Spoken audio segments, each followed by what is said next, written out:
अस्सलामु अलैकुम रहमतुल्लाहि वबरकातुहू। नमस्कार, मैं Mohammad Asaduddin, state spokesperson Janata Dal secular, आज बीदर साउथ की अपने साथियों, बुज़ुर्गों और माओ बहनों से बात करने के लिए हाजिर हुआ हूँ।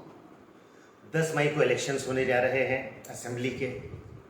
उसमें कांग्रेस से एक कैंडिडेट हैं, जनता दल सेक्युलर से, आम आदमी पार्टी से और एक इंडिपेंडेंट कैंडिडेट इंतखाबात में हिस्सा ले रहे हैं। एक डेमोक्रेसी में सभी को इंतखाबात लड़ने का, वोट मांगने का अधिकार है, और लेकिन आवाम को बहुत ही सोच समझकर अपने वोट का इस्तेमाल करना है। मैं ज़्यादा वक्त ज़ाय किए बगैर कुछ नुकात पर, कुछ पॉइंट पर आपकी तवज्जो दिलाना चाहता हूँ कि इस इलेक्शन में जनता दल सेक्युलर के उम्मीदवार जनाब बंडेप्पा कासिमपुर साहब फिर से अपना कॉन्टेस्ट कर रहे हैं।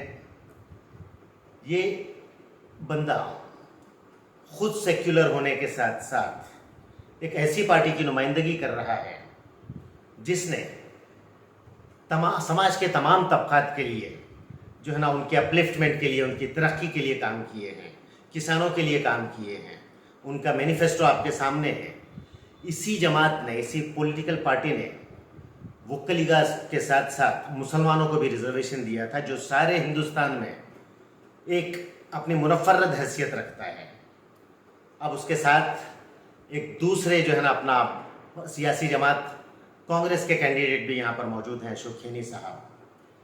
अब ये कैंडिडेट खुद कभी किसी मसले पर मुल्क के मजलूम तबकात, कर्नाटक के वो तबकात जो अपना कम्युनल पार्टीज़ के निशाने पर हैं, जिनका पर अरसा हयात तंग करने के लिए, जिन्हें परेशान करने के लिए कई मसाइल समाज में क्रिएट किए गए, जिनका डेवलपमेंट से कोई ताल्लुक़ नहीं था। धर्म की बुनियाद पर लोगों को बांटने की कोशिशें हो रही थी। हिजाब का मसला उठाया जा रहा था, अजान का मसला उठाया जा रहा था, लव जिहाद, जबकि जहाँ लव होता है वहाँ जिहाद नहीं होता है। अजीब तरह की अपना इस्तिलाह। लेकिन जब इस तरह के मुद्दों पर बात हो रही थी तो ये कांग्रेस के उम्मीदवार और उनके साथ साथ उनकी जमात का कोई भी एमएलए इस मसले पर बोलने के लिए तक तैयार नहीं था। कुछ दिन पहले, कुछ महीने पहले कांग्रेस की एक प्लीनरी अपना सेशन होता है 137 साल मुकम्मल होने पर। उस वक्त कांग्रेस का जो पब्लिसिटी मटेरियल आता है उसमें कांग्रेस के नेशनल प्रेसिडेंट्स आज तक जितने गुजरे हैं 137 साल में, उन तमाम की फोटोज पब्लिसिटी मटेरियल में होती हैं, सिवाय मौलाना अबुल कलाम आज़ाद के। वो इसलिए कि इन हालात में ये पार्टी एक मुसलमान भी, हमारी जमात स्टेट, हमारे अपना नेशनल लेवल पे नेशनल प्रेसिडेंट रह चुका है एक मुसलमान, ये बात भी दिखाने से घबराते हैं। क्या ये हमारे शुभचिंतक हो सकते हैं? क्या हमारे बारे में ये बात कर सकते हैं? नहीं। उसके बिलमुकाबिल जनता दल सेक्युलर की तरफ देखिए, उन्होंने इससे पहले भी अपना स्टेट प्रेसिडेंट 2 दफ़ा मुसलमानों को बनाया था। एक दफ़ा सीएम इब्राहिम साहब को, और उसके बाद मेराजुद्दीन पटेल साहब मरहूम को, जो आप ही की कॉन्स्टिट्यूंसी से ताल्लुक़ रखते हैं। और फिर आज के इस दौर में भी जहाँ पे कांग्रेस मुसलमानों की फ़ोटो भी लगाने से, एक फ्रीडम फाइटर, मुस्लिम फ्रीडम फाइटर की फ़ोटो लगाने से भी कतराती है, जनता दल सेक्युलर ने एक मुसलमान को अपनी अपनी पार्टी का स्टेट प्रेसिडेंट अपॉइंट किया है। हमें मुसलमानों या किसी भी मजलूम तबकात के साथ में रहने और उनके साथ में हम हैं ये दिखाने के लिए ज़र्रा बराबर हम खौफ नहीं खाते हैं। तो क्या आप कांग्रेस के उम्मीदवार से या उनकी पार्टी से उम्मीद रख सकते हैं? क्या पिछला ट्रैक रिकॉर्ड ऐसा है कि हम उन पर भरोसा कर सकते हैं? नहीं। आप अपना वोट वेस्ट मत कीजिए कांग्रेस को देते हुए, क्योंकि इस इलेक्शन में आपका दिया हुआ वोट सिर्फ अगले 5 सालों के लिए एमएलए बनाने के लिए नहीं दिया जा रहा है, बल्कि आपकी शिनाख्त को बचाने के लिए, आपकी फूड हैबिट्स को बचाने के लिए, आपके अपना लैंग्वेज को बचाने के लिए, और ख़ुद अपने आप को दूसरे दर्जे के शहरी न बनने के लिए वोट देना है। ये बहुत ही इंपॉर्टेंट आपका वोट है, अपने वोट को ज़ाय ना होने दीजिए। अशोक खेनी साहब एक अच्छे इंसान हैं, एक जेंटलमैन हैं, लेकिन हमें वोट अपने लिए डालना है, اپنے لیے ووٹ ڈالنا ہے، ان کے لیے میں دعا کرتا ہوں کہ اللہ تعالیٰ انہیں جلد سے جلد اور زیادہ ان کی صحت میں امپرومنٹ لائے، اور وہ کس مسئلے پر بات کرنا چاہ رہے ہیں، کس طرح بات کرنا چاہ رہے ہیں، وہ تمام چیزیں مینٹلی کانسنٹریٹ کرنے کی پوزیشن میں پھر سے آ جائیں۔ میں ان کے لیے دعا کرتا ہوں، آپ بھی دعا کیجیے، لیکن اپنا ووٹ کانگریس کے کسی امیدوار کو دے کر ویسٹ مت کیجیے۔ اس کے ساتھ ساتھ وہاں پر ایک بڑا طبقہ مسلمانوں کا، کچھ میں سمجھتا ہوں کچھ پرسنٹ لوگ ایک مسلمان کو ووٹ دے کر ووٹ دینا چاہتے ہیں۔ مقصد پیچھے صرف یہی ہے کہ ہم اپنی طاقت بتائیں گے۔ ایک اچھا جذبہ ہے، میں اس کی قدر کرتا ہوں، لیکن کہیں اس طاقت بتانے کی چکر میں، اپنا پاور بتانے کی چکر میں ہم اپنے ووٹ ویسٹ کر کے کسی بھی طرح کی اگر بی جے پی کی مدد کر دیں تو کیا ہم یہ اپنے ساتھ اور اپنے آنے والی نسلوں کے ساتھ انصاف کر رہے ہیں؟ نہیں۔ اور کچھ لوگوں کے ذہن میں یہ بھی ہے کہ اتنے سارے نان مسلم کینڈیڈیٹ، اس میں ایک مسلم کینڈیڈیٹ، ان کے ٹکراؤ میں بیچ سے نکل جائیں گے۔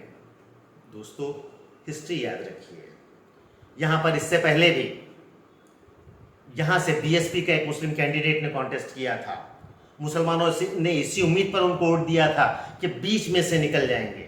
کیا نکل پائے؟ نہیں نکل پائے۔ اس کے بعد ایک اور کانگریس کا باغی کینڈیڈیٹ یہاں پر آ کر جو ہے نا کانٹیسٹ کرتے ہیں 2013 میں، اور ہمارے مسلم بھائی ایک جذبے کے تحت ووٹ دیتے ہیں انہیں کہ اتنے تمام لوگوں کے ٹکراؤ میں بیچ میں سے ایک یہ نکل جائیں گے۔ کیا نکل پائے؟ نہیں، یہ ممکن نہیں ہے۔ تو ہم پچھلے تجربے کی بنیاد پر اپنی طاقت بتانے کے لیے اپنا ووٹ ضائع نہ کریں۔ ملی مسائل پر یا دیگر کبھی کوئی پرسنل ایشوز ہوں، کوئی ان کو تکلیف ہو، اس وقت ساتھ دیں گے، ہم سارے لوگ مل کر بلا لحاظ پارٹی، سیاسی جماعت، ہم سب ساتھ دیں گے۔ لیکن یہ وقت اپنا ووٹ پاور بتانے کے نام پر ویسٹ کرنے کا نہیں ہے، کیونکہ تاریخ، ہم اس سے پہلے کہ اس حلقے کی تاریخ یہ بتا رہی ہے، ہمیں سوچنے کی ضرورت ہے۔ آخری ایک کینڈیڈیٹ ہے جو بحیثیت انڈیویجول ایک اچھے آدمی ہیں، نوجوانوں اور دیگر اپنے لوگوں کے ساتھ بہت اچھے تعلقات رکھتے ہیں، انہیں مان سمان ملتا ہے، جس کو میں بھی اپریشیٹ کرتا ہوں۔ لیکن یہ الیکشن اپنے کسی ایک آدمی سے لگاؤ دکھانے کے لیے اور اپنا ووٹ ضائع کرنے کے لیے نہیں ہے۔ اپنا ووٹ ضائع مت کیجیے، اپنا ووٹ انہی کو دیجیے جو بی جے پی کو روکتے آئے ہیں اور اس بار بھی روکیں گے، اور وہ ہیں بنڈپا قاسم پور صاحب، اور ایک ایسی پارٹی کے امیدوار ہیں جس نے ہمیشہ ہمارے مسائل پر آواز اٹھائی ہے، ہمارا ساتھ دیا ہے، ہمارا ساتھ دینے میں کبھی جھجک اور ہچکچاہٹ نہیں کی ہے، کبھی خوف نہیں کھایا جس طرح سے کانگریس کے بندے خوف کھاتے ہیں۔ تو میری آپ سے جو ہے نا مخلصانہ اپیل ہے، درد مندانہ اپیل ہے کہ اپنے ووٹ کو ضائع نہ ہونے دیں، کسان عورت کے نشان پر ووٹ دیں، اور اپنے حلقے کی ترقی کے لیے بلکہ سارے کرناٹکا میں ایک ایسی پارٹی کو جو ہے نا پاور میں لانے کے لیے ووٹ دیں جو ویلفیئر اسٹیٹ کا ایک کانسیپٹ رکھتی ہے، جو سماج کے ہر طبقے کے لیے جو ہے نا کچھ نہ کچھ کرتی آئی ہے اور آج کرنے کا وعدہ کر رہی ہے۔ اور اسی پارٹی نے یہ اعلان کیا ہے، ایک تاریخی اعلان، اس سے پہلے کسی جو پارٹی میں یہ ہمت نہیں ہوئی، ہم نے یہ اعلان کیا ہے کہ ہر سال کرناٹکا اسٹیٹ کا جو بجٹ ہوگا اس کا 5%، ٹوٹل بجٹ کا 5% مائنورٹیز ڈیولپمنٹ اور ویلفیئر کے لیے الوکیٹ کیا جائے گا۔ بہتر مستقبل آپ کا انتظار کر رہا ہے۔ اپنے ووٹ کو ضائع نہ کیجیے، کسان عورت کے نشان پر جو ہے نا اپنا ووٹ دیجیے، بنڈپا قاسم پور صاحب کو کامیاب بنائیے، اور اپنے مستقبل کو، اپنے آنے والی نسلوں کے مستقبل کو سیکیور کیجیے، اپنے اور غیر کی پہچان کیجیے۔ بہت بہت شکریہ۔